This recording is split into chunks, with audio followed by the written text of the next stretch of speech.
And so far, I think we're probably running at that number 2 spot. So we're not doing bad. We're not doing bad. I'm not happy with number 2, but one day we're going to be number 1, right? Thank you for that. Appreciate it. So it's been a long journey. Yeah, it's been a long journey, and we still got a lot of road ahead of us. We still have a lot of ground to cover. I think we're going to be able to cover that ground. I think we're going to be able to cover that now. That's going to cause us to have a win come November the 8th. If we do one single thing, the same thing everybody say all the time. What is that? Get out and vote. Don't talk about it. Don't wish me good luck. You can pray for me, but I really need you to go and vote. You know, prayers is no good without action, right? So we all Christians, but you got to put something behind. And I got a pastor right here to back me up on that. Oh yeah. So I'm gonna do something a little different. I'm not gonna read from a script.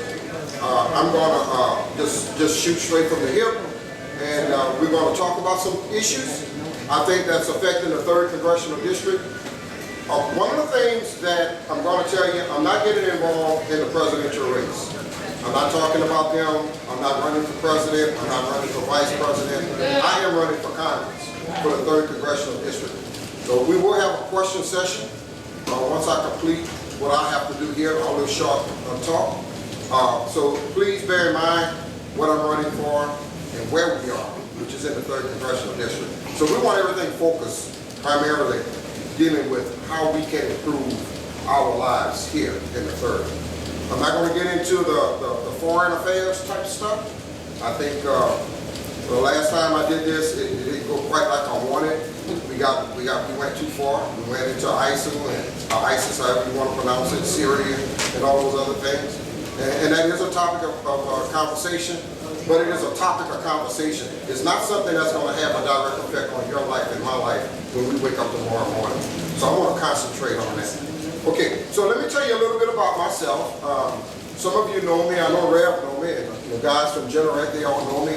But I'm originally from Generate, a small town. Was raised in a 3-room house. Not a 3-bedroom, but a 3-room house. So we kind of call that a shotgun house back then. You open up the front door, shoot through it, and a bullet will go out the back door. And I'm one of 8 children, and we were raised in a little small area in Generate called Hubbardsville, Louisiana, and attended high school there. Somebody knows what that is. Yeah, how about that? Hubbardsville, all right. Hubbardsville, so you see you got applause just now, Hubbardsville, although it was yours. And after that, after completing high school, I joined the United States Air Force. I served in the Air Force. My first duty assignment was Tucson, Arizona. Anyone who's been in the Air Force, you're familiar with Davis Mountain Air Force Base. That was my first duty assignment. And Davis Mountain Air Force Base is a graveyard for all the aircraft in the military. It's a very, very hot and humid climate. And I really couldn't adjust. That was my first time being away from home. There was no grass. We painted the gravel green for grass. I've never heard of anything like that in my life. So I decided to put in for a permanent change of station. I just wanted to get away from there, and they gave it to me. I ended up in Southeast Asia, not too far from Vietnam. So I'm a Vietnam era veteran. I served in Thailand in a base called AKP, which was at that time special operations conducted by the CIA. And what we did was we ran operations back and forth in Laos, Cambodia, and Vietnam. The war is over. I got out of the military, came home, had 2 stabs at education, University of Maryland as well as University of Southwestern Louisiana. Ended up working offshore for Shell Oil Company. Worked for Shell Oil Company for about 5 years. And back in '85, I decided that I wanted to do something different. I always was interested in being in business for myself. It was something that sort of stuck with me from a kid. I used to sell Stuart McGuire shoes when I was a kid. And that was something that I thought I was doing something big. And my father had a pool hall, Iberia, that he had, and I operated it for him. So I always had business in my mind. I guess that's where it came from. So I opened up a women's apparel shop back in about '95 or so. And from there, I decided to go into the insurance business. I've been in the insurance business for about 20-something years, as well as real estate. I invested in rental property throughout Acadiana. So that's where we are. So one might ask, well, how do you get to where you are now? What made you decide to run for a political office? Well, one of the things I caught on quick when I was in business was how politics work. Politics decided when I could call you as a customer and when I couldn't call you. Whenever there's a catastrophe like the last one that we went through with the flooding, we're not allowed to call anyone. I could call my customer to check on you, but I can't do any outside telemarketing because those calls are considered to be improper for the moment. And somebody passed the bill, and they passed that law, and I have to abide by it. Somebody passed a law that stated I had to have so many continued education hours. So I have to do that. So I started adding it up, and I said, gee, man, you know what? That's heavy, you know? That's even better than being in business for yourself. So I started getting involved in politics from then on. My first thing I got involved in was with the mosquito abatement district here in New Iberia. I became chairman over there, and I served there for about 5 years. And then I put in my name for the Port of Iberia. There was a slot that came open in my area, put my name in, I got it, and quickly became president. And that's what I am right now, I'm president for the Port of Iberia. So that's where we are right now today. Now, let's talk a little bit about some things that's I think is certainly gonna make a difference in our lives.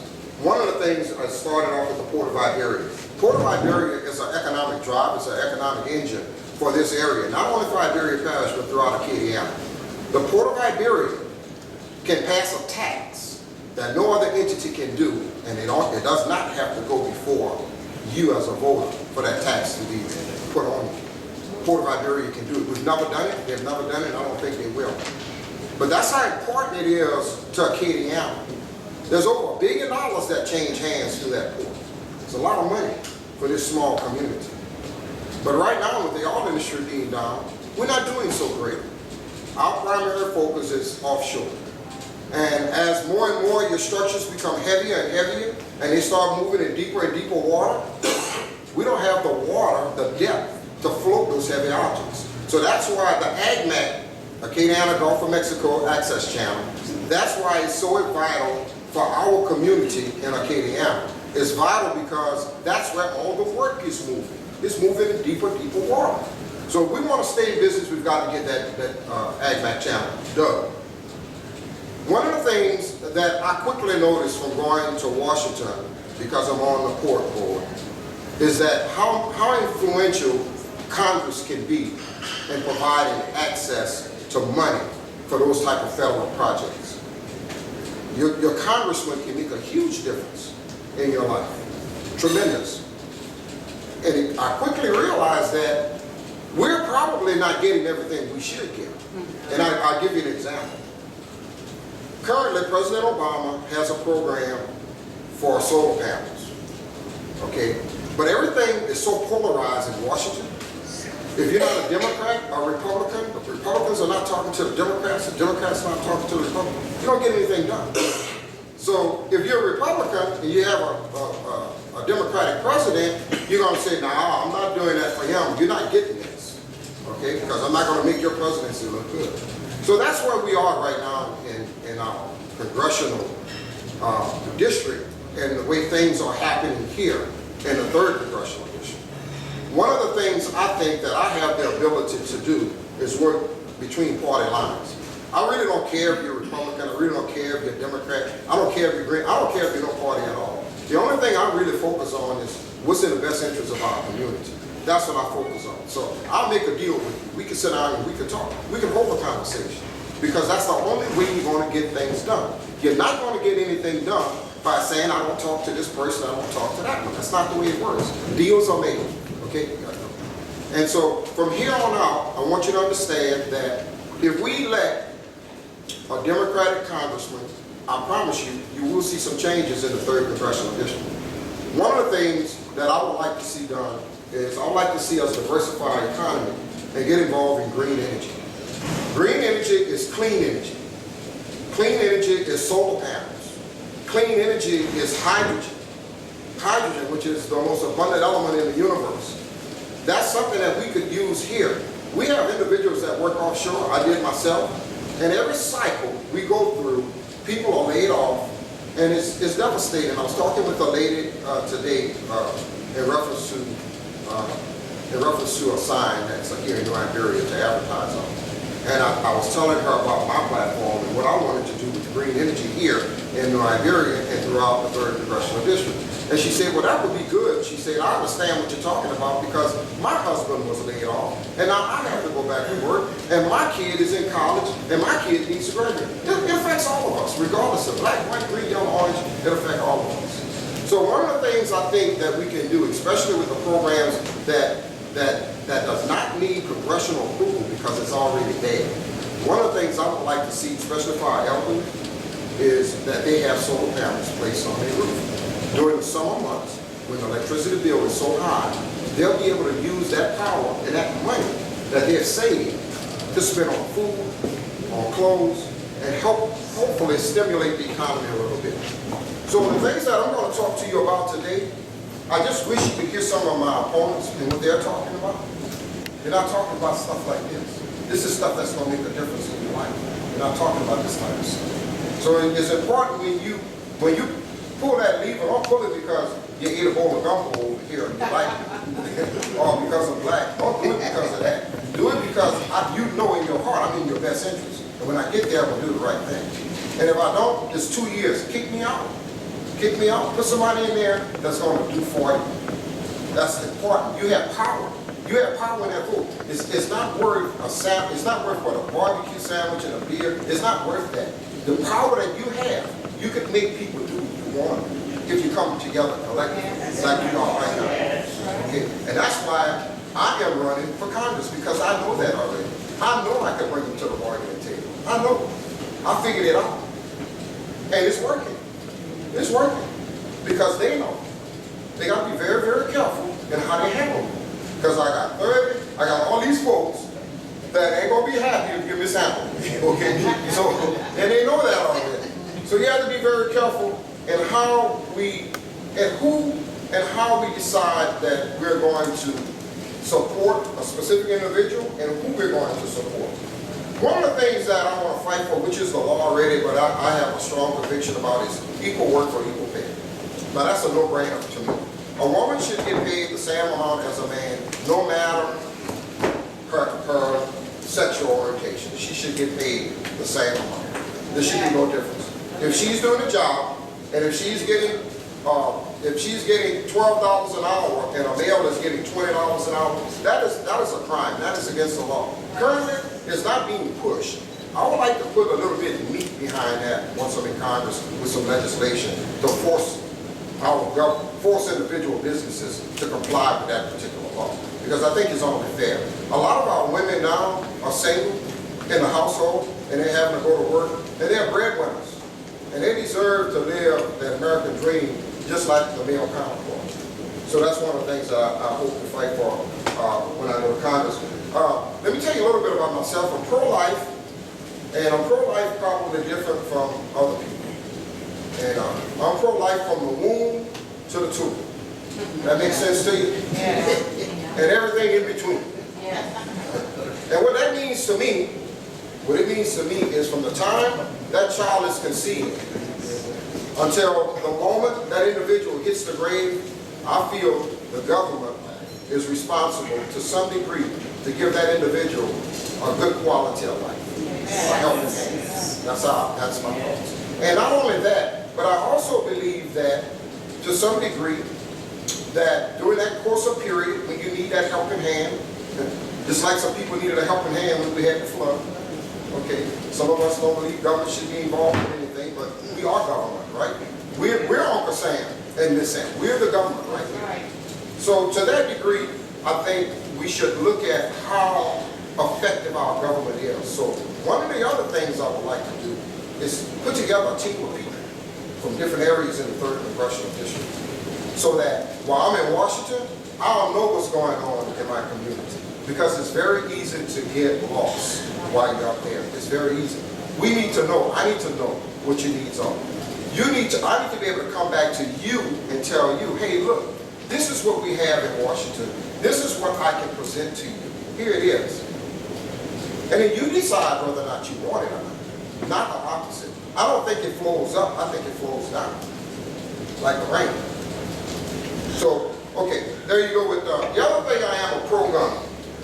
Now, I was a hunter back in the day. My father hunted, we fished, proud military. I have absolutely nothing against a gun.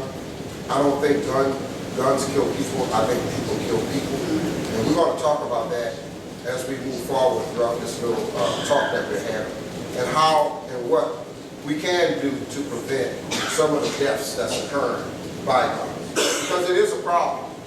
But it's not a problem by saying that, look, nobody can have a gun and take away somebody's the Second Amendment. That's not going to work for us. It's not, especially here in Louisiana. And I probably wouldn't even get elected if I wasn't pro-gun here in Louisiana. So, I'm pro-gun. Now, there are exceptions. I think that whenever, if you're on a terrorist watch list, I don't feel you should be allowed to carry a weapon. If you're traveling on an airplane, I don't feel you should be allowed to carry a weapon. There are exceptions to the rule, so, but if you want to purchase a 50 caliber machine gun, as far as I'm concerned, go ahead and knock your hearts out. We'll shoot it in your backyard, tear up the house, everything. You know, we talked a little bit about equal pay for equal work. I want to talk a little bit about an increase in the minimum wage, which, you know, as a business person, I kind of shake a little bit when I hear it. And if some of you all in here are business people, you probably shake a little bit too. But more and more people are working these minimum wage jobs, okay? And minimum wage, when you figure it out, it's not quite enough money to pay your bills. Now, I've heard it all. You know, well, minimum wage job is not meant to be that. Minimum wage, says who?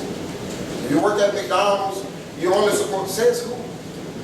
These corporations constantly are getting richer and richer and richer, and you know what? The middle class and poor people get poorer and poorer and poorer. You know, when we bailed out Wall Street, we bailed out Wall Street, we bailed out the banks, we bailed out the auto industry. You know what? When people were losing their homes, I didn't hear anybody lift their finger to say, let's bail out the people that's losing their homes. Okay, the taxpayers. So here's my thing. I think we need to start taking some of this money from these big corporations and start letting it flow back towards us. It's ours. Taxes. Most of them are not paying taxes anyway. It's unfair for a person to make $1 million or $2 million a year and pay the same amount of taxes as a secretary. How can that be? It's not right. But that's what's happening in America today. And as long as we sit on the sideline and we allow this stuff to take place, as long as you don't have somebody that's willing to go up there and see what you got. Look, the other day I was in front of a conservative group. I see exactly what I'm saying right there. I don't bite my tongue. That's what I believe in. If you're with me, you're with me. And if you're not, then you're wrong.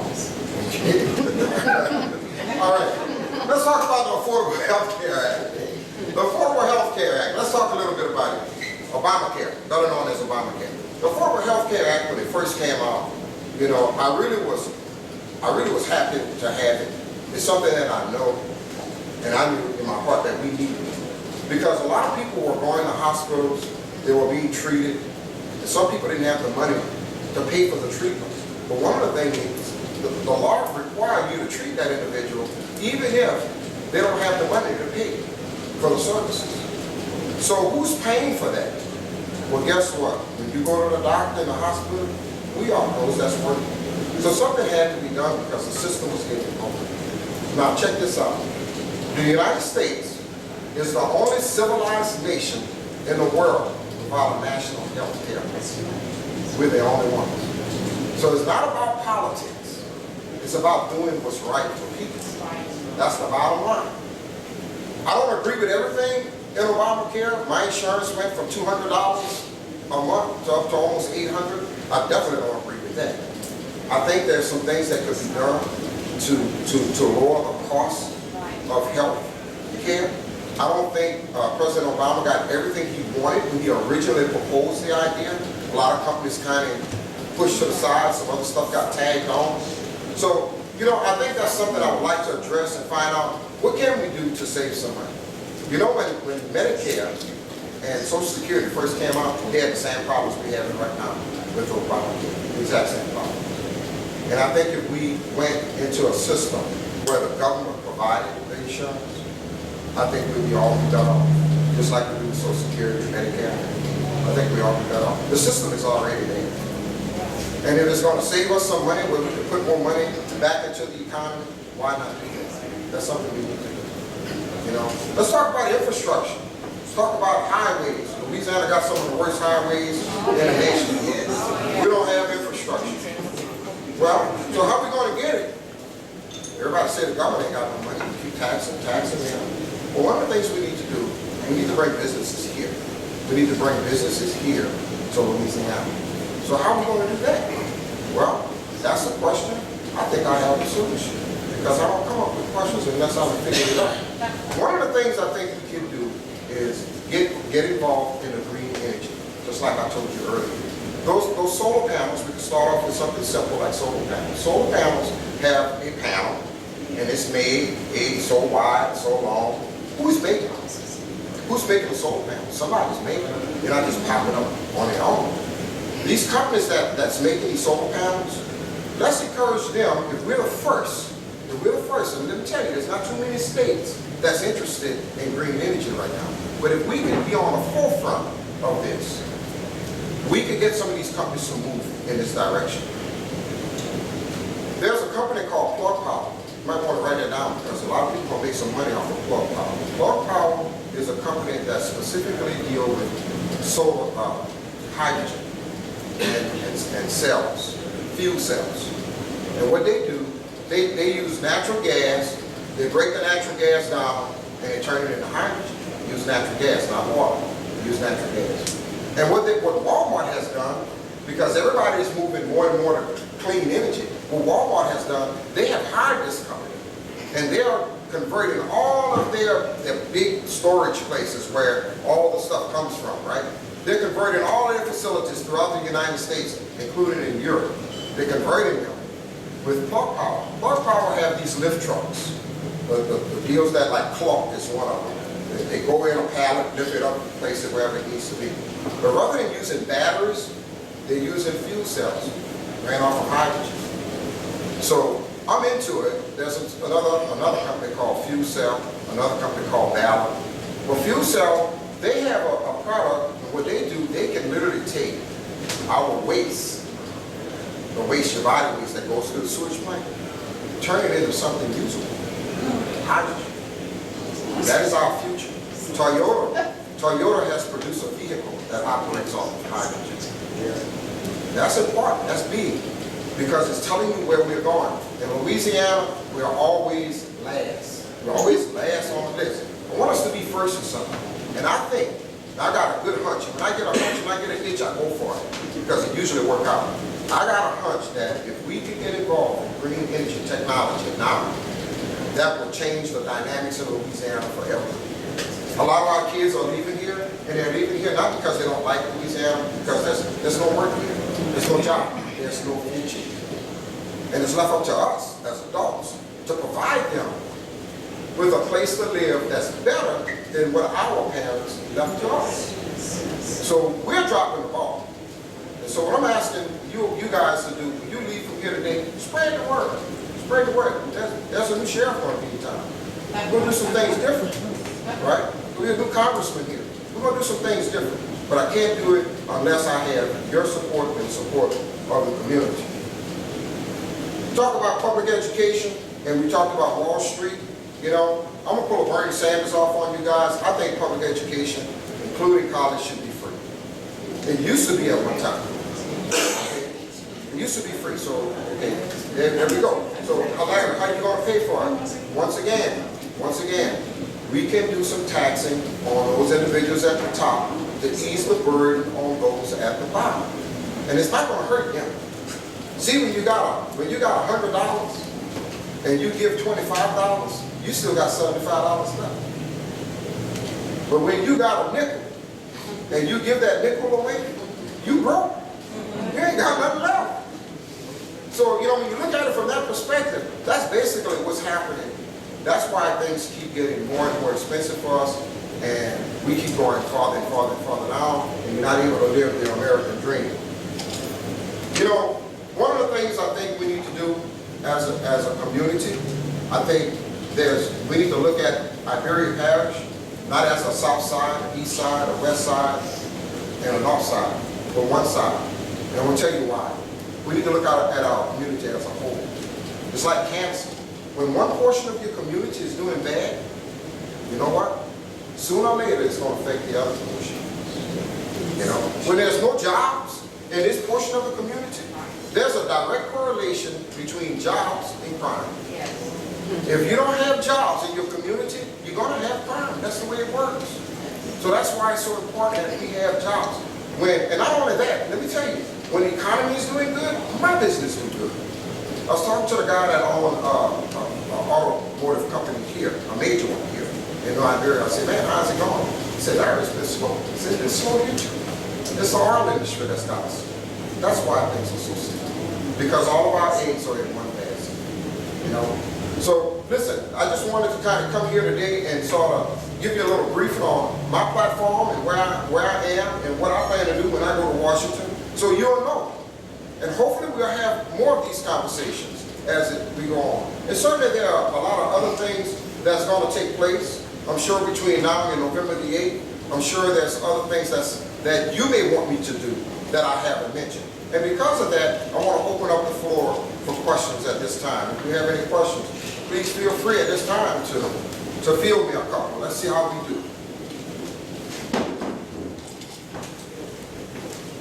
Okay, no questions? Thank y'all. I appreciate it. I would like to personally, I like the platform. I'm pro-gun, and been all of Oh, really? Good, great. and That's I never fantastic. fought with the hunt, cancer. But I'm a gun buying guy. I'm an ammunition buying person. Good. My philosophy is feeling the bad is an invitation to disaster. That's right. Tell my wife's walk.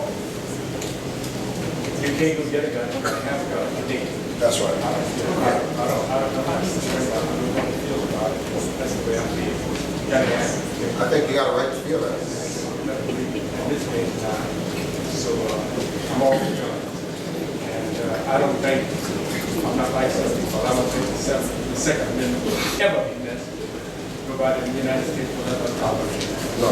Genocide. Yeah, I think it's wishful thinking on the Democratic Party that guns are used. And I don't think they want to take the guns away from us. I think they want to do some limitations on it. But even that, to some degree, is an infringement on your rights. But I told you earlier, yes, sir. They did being a pro-gun guy. Do you think that there's a need for him to buy a gun that will shoot 50 times, 60 times ammunition that will shoot a gun that will shoot that many times? Yeah. I think a lot of people are gun collectors. And I think if a person want to get out there and shoot 100 Have you rounds, ever fired one? Well, no, Okay. but I'm talking about a gun with a magazine in it that'll shoot 50 times. yeah, and I understand your, If you hunt, how many times are you going to shoot that animal? I don't know. I understand your concern, and a lot of people concerned about guns. I think, you know, I think TV has messed up a lot of people, you know, because TV, looking at all this television, and you see all of this stuff that's going on, and they say, okay, the gun didn't do anything. I've had guns in my house all my life. Matter of fact, 99% of the time I forget where they are. And they don't hurt anyone. They're just sitting there. They're in a closet. They're just sitting there. But let me say this, because one of the things that I think is different for my candidacy than what all the other guys in the field are is the fact that I'm interested in providing mental health counseling in the 3rd Congressional District. Because a lot of those issues that come up with guns is because of a problem associated mentally with that individual. And you know, unfortunately, mental health is like the fat elephant in the room. Nobody don't want to admit that the elephant is there, but it's a part of our society. And we need to address that. We need to address mental health.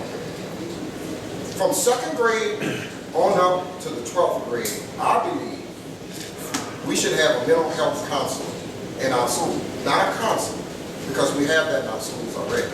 And those individuals are so tied up, that's specifically for educational purposes. But a mental health counselor can sort of tune in on some things before it happens.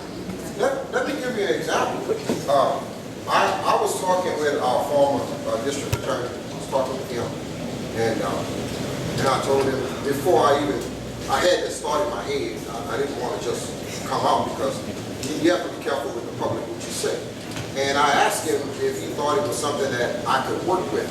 Well, what I wanted to do, because this guy had got shot, I wanted to, if you had a mental health problem, I wanted to have a big M placed on your driver's license or your ID. So, yeah, so like when a police officer, when he pull you up on this little scanner, he'll see a big old M, big red M come across. So he knows you got mental problems. Don't shoot it. You know? But then, That's fine. I have a blue M on mine. A motorcycle. Well, that might help you. But he told me the HEPA laws will prevent that. He said, no, Larry. He said, but we have a program here in Iberia Parish. I didn't know that. They have a program. And it's been working. I said, well, how's it been? He said, it's working great. What is it? It's a program for kids that's in school. And a lot of times what they've been using it for is, say for instance, a kid is in school and he's dozing off in class, or he's just not paying attention, or his grades dropping. Then one of these professionals will come in and spend so much time in the school, and they will talk with these kids. You know, now it's not a big blown-up program like I'm talking about, because I'm talking about bringing the Fed in, maybe going under the umbrella of Obamacare as a means to support the program, as well as just get volunteers to do the work. But he said it's been very effective because one child was sleeping in class, and he asked the child why. Well, the lady asked the child, why are you sleeping like that in class? Why are you going to sleep? And come to find out, the kid, mom was working at night. And the kid would be up all night because the mom was in there. Because she was trying to feed the family. So it's kind of like an intervention program the way they're using it. But to some degree, it's almost like what I want to do. And it's been very, very successful. It's been so successful until Campus Shoot copied it. So it's working. It's working. Mental health is something I think that, even though it may sound funny when you first hear it, but it's something that we need. And we could definitely use it here in the 3rd Congressional District to solve some of the problems, not only with our general population, but with our veterans. Okay? Our veterans. Yeah. The mental health program that you're talking about, I worked with that program, Ms. Edwards worked with it also. And what's happening with that? 16 DBC? What's happening in that way? We call the parent in, be a parent, and ask the question. There's a program that we use called the SHIFT program. And we can find out what's going on with that child. And we're able to refer them to different agencies. There are several agencies in Lafayette that will, talk to the kid, and come to the home and work with the child. It's kind of like an intervention program. And from what I can hear, what I heard, what he told me is, it's a very good program, from what I can understand. But I don't think it's funded properly. So we could take something like that already exists and just blow it up. I'm sorry. There is a program here in Iberia now. Exactly what you're talking about is called New Approach. What is it called? New Approach. New Approach? Yes, they started out very small, and over the last few months, they have grown drastically doing mental health counseling. It's actually owned by my cousin and his wife and his brother. They are in the schools? Yeah, they're in the schools. How many days a week are they in the schools? They're going in the schools. They go to it's depending on the client's needs or whatever. They actually work hands-on with Ms. Mona Anderson at Johnson Hopkins, and Ms. Mona herself, she can testify, with the progress in a lot of the students, there. And they're not just working, they're working with every community. And you're getting good results. Yes, good results. Very good. That's great. That's fantastic. That's the type of stuff that we need to work on in the 3rd Congressional District. That's the type of programs something that's working. And not only that, it's something that can employ people, put people to work, helping people. So that's a good program. I would, as a congressman, I would support something like that. And certainly, I would like to meet the lady that has that particular. As a congressman, if you were elected, what would you do to get better communication to the public or to the people that need their help, like the program she's talking about? If she had mentioned it, probably 90% of people in here would know anything What about it? So what would you do as Congress to kind of move this along in a positive direction? Yeah. Well, you know, well, first of all, I think we're in an age of the internet, and I think a lot of people are on the internet. I think a lot of people utilize the internet, you know, and I think a lot of times if we could come together as a group like we are now, you'd be surprised the information that other people have and can share. And I know that. I know the power of us coming together.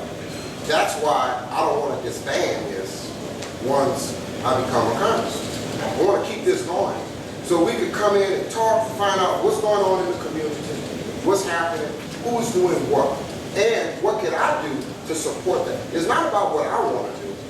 What about what you guys want to do? I'll give you some ideas. But I'm your arm. I am your arm. I am your representative in Washington. So that's what I'm here for. And hopefully now through what we all do together, we'll make our community a better place. I don't have all the answers. No one person has all the answers. And I can't do everything because I'm just one congressman. But I certainly can try. They'll know I'm there, I promise you, they'll know I'm there. You know? So I think meeting like we're doing, I think getting the word out, like, because I didn't know about it. And I didn't think anything existed until I talked to the district attorney, but from what I'm hearing, there's a lot of programs out there that we don't know about. You know, and we could take advantage of. Maybe that just need to be funded on a federal level. You know? So here we are, you know, and with the veterans, I want to talk a little bit about the veterans because I'm a veteran and the amount of care that they receive. And one of the things I would like to see done, you know, as a veteran, we have to go to a specific hospital. I don't know how many veterans we have in here, but you have to go to a hospital. One of them was built, I think, in Lafayette. It's not really a hospital, but maybe like an outpatient clinic or something. But one of the things I would like to see done is that you have the ability to go to any hospital that you so desire. I don't think you should be forced to have to drive to Lafayette or drive to Alexandria just for that purpose. So that's something that I would like to work on personally. Take that as a They do challenge. have some outpatient programs in the VA. Some of the ones that I went to for hearing and I maybe let me go to a private. A private. So it's coming along. Direction, but it's not enough. Right. So that's one of the things. And the other thing is homeless. I think we need to be concerned about our homeless people that's not, that's a veteran, that's no longer functioning the way they should be functioning. They no longer have a place to live for whatever reason. I think we need to find a place for them. We have a lot of abandoned buildings. I think with grants, I think we could put something together and have them work to restore those buildings. The other thing is recidivism. Recidivism is that revolving door that we seem to find our youth challenged with. And in and out of the judicial system, I'm going to tell you, I am not a big advocate of our judicial system. I think we need to make some changes there. I think we need to have our I think we need to build more schools and less jails. I'll put it to you that way. And I think the concept when it originally started was good because it was there to rehabilitate individuals, and for some reason or other, it's moved to a form of punishment rather than rehabilitation. The other day, I made a phone call for a plumber. It was on a weekend, and I could not get a plumber to come to my house on a weekend. And I had a pipe that was leaking, and I didn't want to be, and I was thinking, I said, well, you know, I know I have to do this because they don't want to come. And I have the skills to do it. But some people, or if I was too old, what would I do? What do you do when you can't fix it yourself? You know? we probably could take a lot of these young guys that's in our judicial system and teach them a skill, teach them a trade, teach them to do something when they get out, they're able to find a job and help them to find a job. It costs more money to have a person incarcerated than it do to let them provide on their own. You know the old saying, I'll teach you how to fish, and I ain't giving you a fish. That's what we need to do here. Teach them how. Okay? So, You know, yeah. just listen to the conversation. I think I used to have my pop office and they're trying to get together. What we don't have an entity to keep a pulse of what's going on. Yeah. They have inroads to see exactly what's going on individually in all aspects, of the community, especially out there working with the youth. We know that the kids are not being prepared. We have pantry programs, a few of them. How effective are they? To me, a child, when you rear a child, you have to know everything was going on about this child. You see what I'm saying? Yes. And then that's why one thing you came up and said, mental health, sure, there. Yeah. Okay. Yeah. Okay, but if you don't have that pulse or that finger on that pulse, excuse me, then you never will be able to resolve a lot of problems, especially with the youth. Correct. Okay, one thing y'all run on kind of smoke talk, guns, mental guns, yeah, guns are good. That's why the Japanese are coming from Pearl Harbor to here because too many guns in America. Okay? The thing is, why allow a person to have 50 rounds to shoot? Why not? We all enjoy guns, for those of you. Why not just curtail it to a shooting range? You know, you can't carry a 50 round or 20 round clip. You see what I'm saying? Yeah. And it's those kind of things that we have to put our finger on these pulses. Also with jobs, also with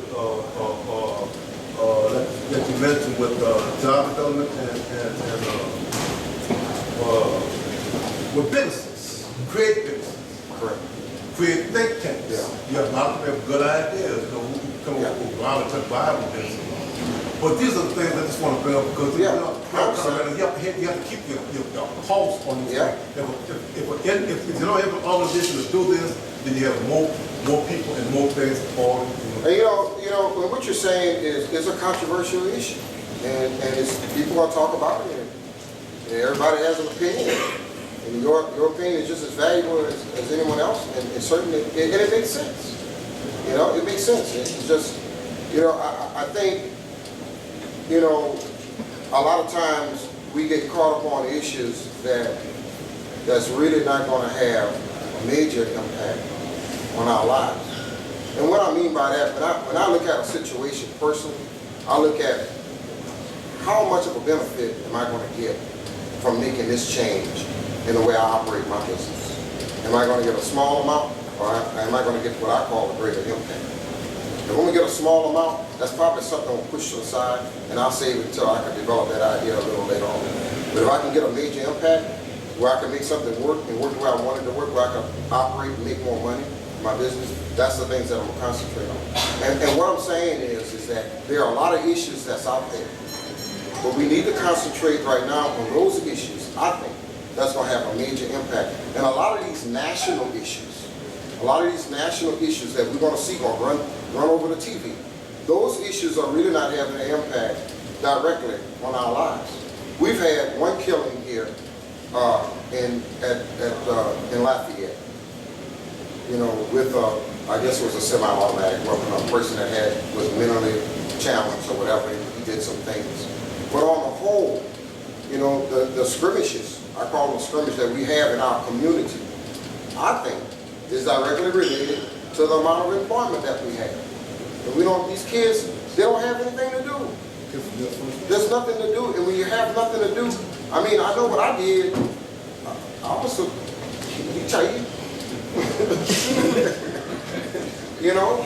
I was a problem child. I did all kinds of stuff when I was a kid, and I enjoyed doing it, and I liked doing it. Until I grew up and I started realizing I can't get away with this stuff. I had to be responsible for it, and that's just part of growing up. Yeah. But if we provide have they been on their pulse to see about all? Well, I think it's left up to our leadership to guide us in that area. I think it's left up to leadership to say, you know what? Like, I know what's going on at the port. You don't know what's going on at the port, but I know. I know where we stand, but you don't. Okay? I'm in a leadership position there. Now, what I do with that information, do I keep it to myself? Or do I try to take it out to the community and say, hey, you know what? I think if we did this, we could make a difference. Let me tell you, last year, we lost our federal funding for that deep water channel. And I asked our congressman, what happened? He said, Larry, I'm just as angry as you.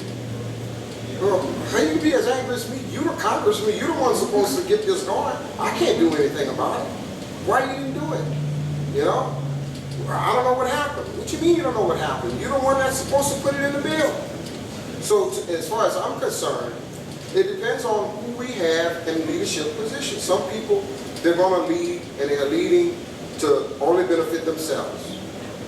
And some people, they're going to lead, and they're going to lead because they want to do the right thing. But so often we get caught up in the sound bites. Oh, he said this. He said that. I like the way he said this. Or I like the way he looked.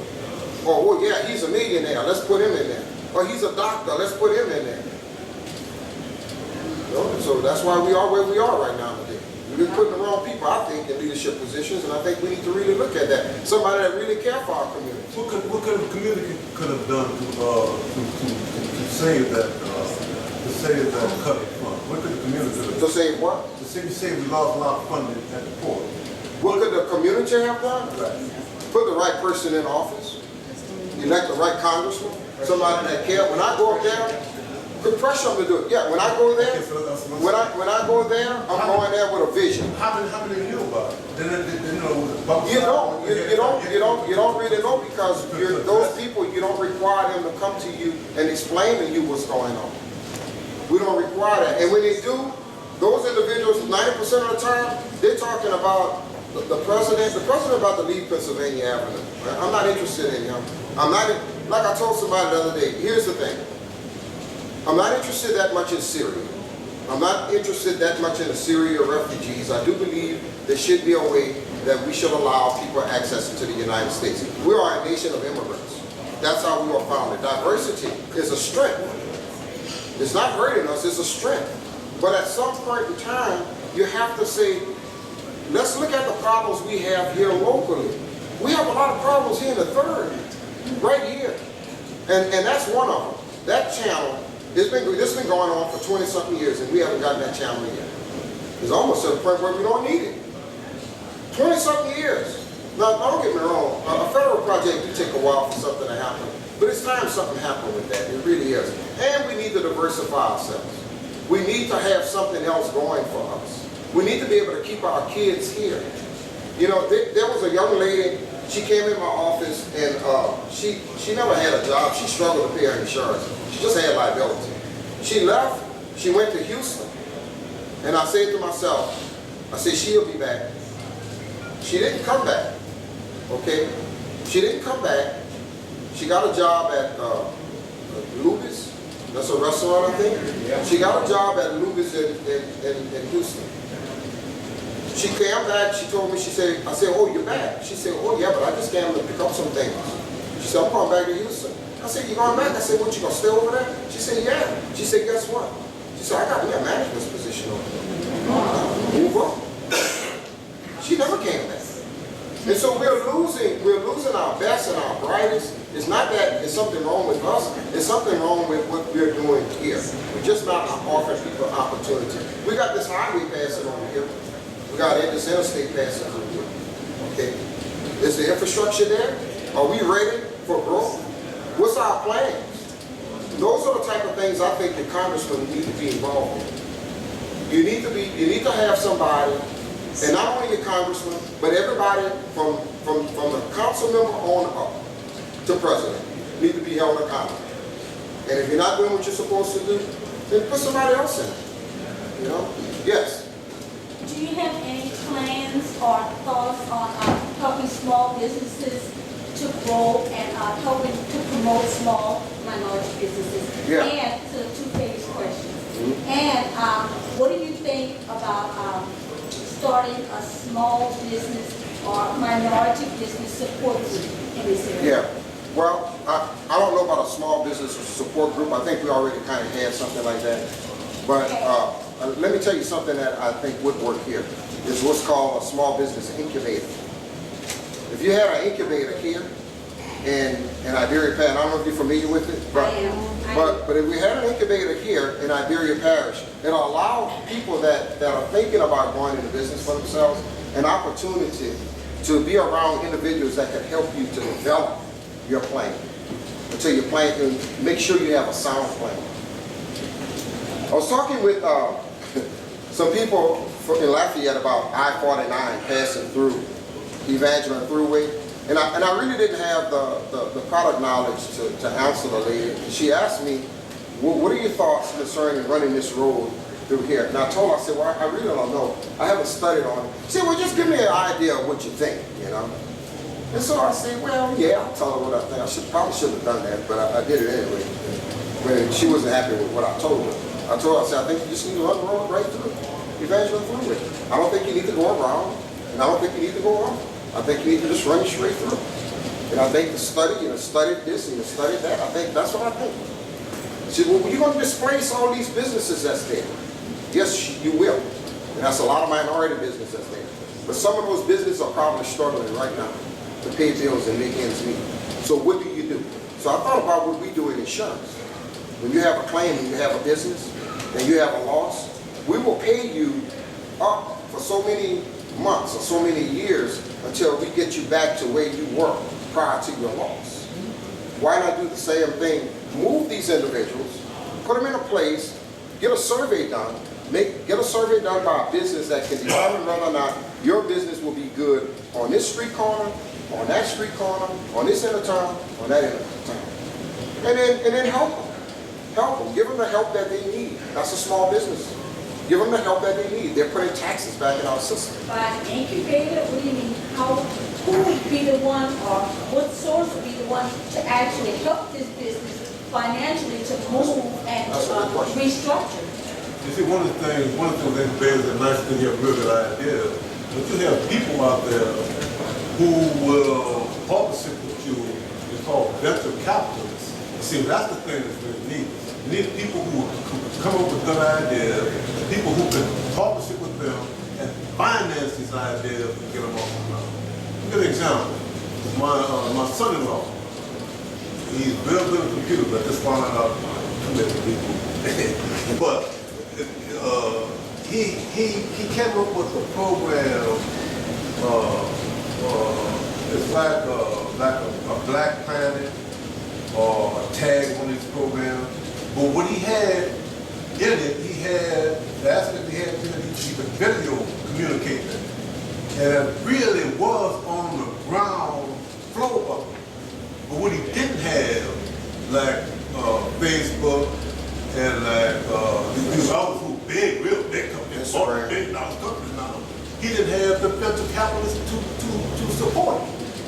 And how these guys got up Facebook, Tag, they had people who invested in them.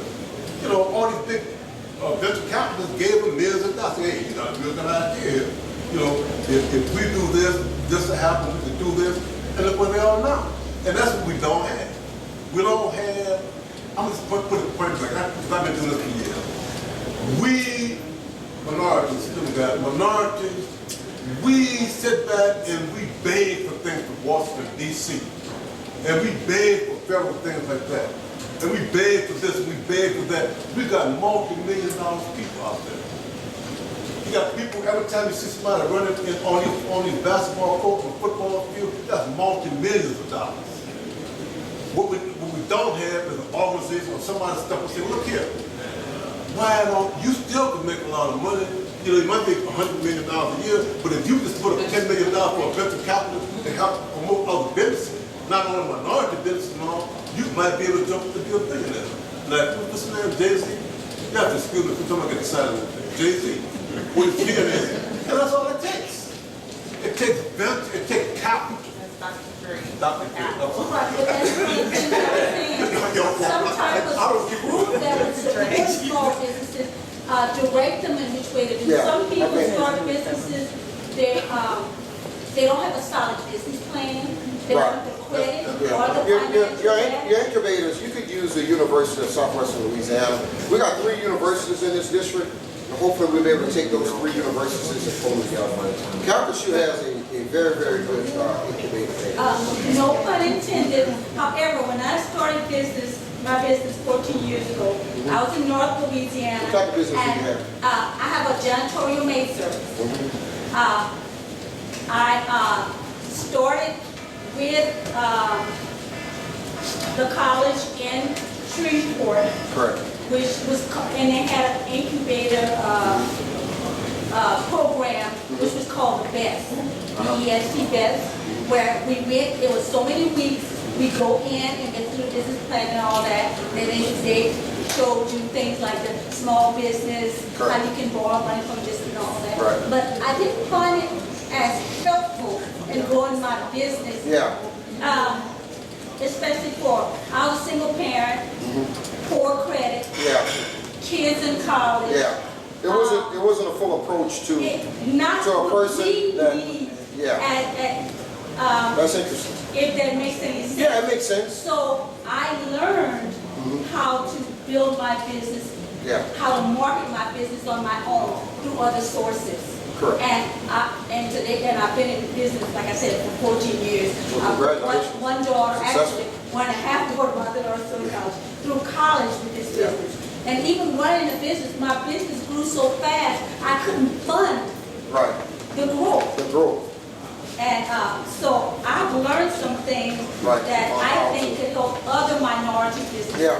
And my idea or my vision, Right. a small business support Yeah. group, which is probably a lot different from any other small. Well, you know, SBA does have a mentoring program. I don't know if you're familiar with that, but they do have a mentoring program. I've utilized it. I didn't get a lot out of it. I'm sort of like where you are. When I opened up my business, I didn't feel I got the level of support that I should have.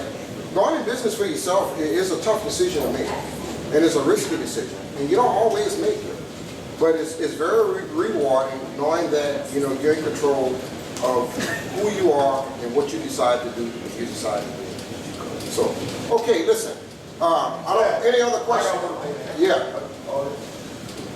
Veterans, Yes. that's my concern. Yes. We went to the last conference. We asked for, in Southwest Louisiana, we asked for a hospital, right? Yeah. We come up with a clinic, Correct. right? Yeah. The problem is, we don't need clinics around here, we need a hospital. I Because understand. the World War I veterans gone, the last of us is Vietnam veterans, I know. okay? And that's why. And this is the establishment fee. That's the establishment. Thank your congressman for that. It's a waste of taxpayers' money. Thank your congressman for that. That's his little pet peeve. But I believe that you should be able to go as a veteran to any hospital. You should be able to pull out that VA card and say, hey, I can for care. Where you want to go? Where you want to go? Yeah, but the thing is, what I'm talking about, I'm speaking for all veterans, I'm a different vet. I'm 100% disabled. I can go anywhere in the private facility. I'm talking about veterans that's not 100%. I'm talking about veterans, if you're a veteran, Okay? Because I regardless. can go to anywhere, I can go to anywhere I want to go. May I ask a question, please? Yes, ma'am, sure. Do veterans pay to go to the hospital, or their card allows them to go free? I'm It's a concerned about different veterans. criteria, it's dependent. They got that priority age. This is something they came up with during the administration, one of the presidents came up with priority age. What the priority age means that if a veteran got a certain income, then you can't get no benefits. Yeah, that's where I am right now. Which this was passed out in the Vietnam War, okay, which is a slap in the face for veterans. Yeah. Because you got those veterans now that fought the Vietnam War, didn't go to a facility back then where they come up with an income with a priority. So You know why? got- Because it confused me sometimes. I hear about veterans free. I worked all my life too, but I have to pay for what I get. Right. The veterans got a check too. Right. They work too. But because they fought for the country, they have priorities that's not given to others. Now, Right. one of the concerns, and I don't want to put your meeting, you hit upon a lot of very important things. One about the code, I don't know all about that. I have to depend on you for that. That's okay. But the education part, I've heard Mr. Culver talks, I worked with that program, as he said. I heard this young lady saying something. There's too many different things going on without a common objective. You pick the paper up, and especially I know you're dealing with white and black. All our black schools are failing. They're failing. What is wrong? We have schools, we have Head Start. What is happening? There need to be it is not just you now, don't misunderstand me, but the citizens of this district. What is going on in your schools? How are these children? Some of my kids, when they come out of the mama womb, you know they're going to have an M. They may not have it on their card, but the teachers do see the results. You know, but that really, it's a detail. Yeah, We I talk understand. about everything, like you were saying, Mr. Moore, but we're getting with children who's Yeah. coming from no way. Right. No way. Right. And this is one of some of the things, not just you, I'm saying, Yeah. but the citizens of the parish or whatever, especially black, you need to take a close look at what is going on. It's tradition and failing. Failing. But just the other day, the superintendent was at our school, at church, and he gave a report about 4 schools made mastery. And I'm saying to myself, they're all white schools. Shady wasn't black. But we sit down talking about a lot of things, but education should be one. When they started off as little babies, what is going on? Because these same children are walking the street, they don't finish. Has there been a study of how many children finish high school? How many walk in the street? How many can't even vote? I think someone told me a few minutes ago they can't go with a paper that they can't vote now. I didn't know that. I didn't know that. But many of them can't vote. And you know what some of them tell you? Why go vote? What's in it for me? Yeah. Concept is gone. Yeah. Motivation is gone. Yeah. And Well- we just talking. Yeah, you made a good point.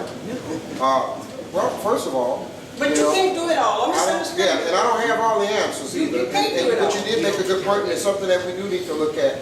Let me tell you something. Maybe because I'm a business person, I don't know, but I believe a lot of stuff is economics. I really do believe that. I believe that a lot of people are in a situation they're in, not because they're not smart. I'm smarter than them, but because economically, they can't move. They're stuck. And that's why I'm focused on job creation and creating opportunities for individuals. But we have Because to when be you- prepared for those jobs. Yeah, well, Many yeah. of us are not. Well, the path for those jobs are going to be with recidivism and providing these kids with an opportunity to learn a skill while they're in jail. If they're in jail, many of them that are there probably shouldn't be there. But those that are there, let's do that. Let's not be so quick to kick our kids out of school. But that's what's going on. I know that's what's going on. But let's work with our kids and put our kids in a situation where they believe that there's hope. There's no hope. You raise up in a small town like Generette, where I came from, on 2503 First Street, wasn't very much hope there. You got to find it within yourself. And our parents at that time gave it to us. We didn't have much. But one thing our parents did do every day was have a conversation. You could be whatever you want to be. That's right. And you could do. So maybe to some degree, we have failed. Maybe some of the blame, we got to look at the person in the mirror sometime.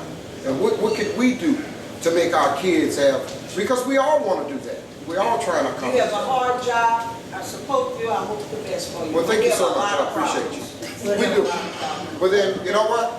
I think together we're going to get those problems Yeah, solved. try, at least try. I'm going to try, yes, ma'am. You know that we can talk about this forever, but the major problem begins in the home. In the home. Our parents raised us, there were 10 of us, we all went to college, those who chose to finish. I've been in the system for 43 years. Kids have gotten worse and worse, not based because they're worse, based on what the family, the values, and the family, and the parent. A parent came to school the other day and said, I don't want you anymore, to a 50-year-old girl. It's in the home first. We can't do anything for children until we go into the home. And that's far past what we can do for them now. But there's a new generation. Yeah, it's a new generation. But that's what I was getting ready to say. Yes. I had 9 children. And what I couldn't, my husband and I couldn't afford, we taught them to go out there And get it. sure, anywhere they could find a job.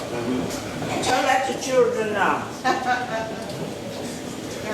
Certainly, our society is changing, and as adults, we have to kind of move along with society. I want to thank everyone for coming out. We had an interesting conversation. I think it was very valuable.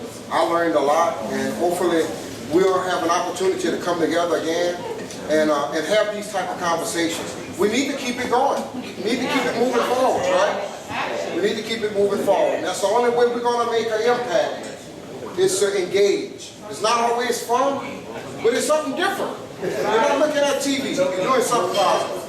So, thank everybody for coming. We had a great time.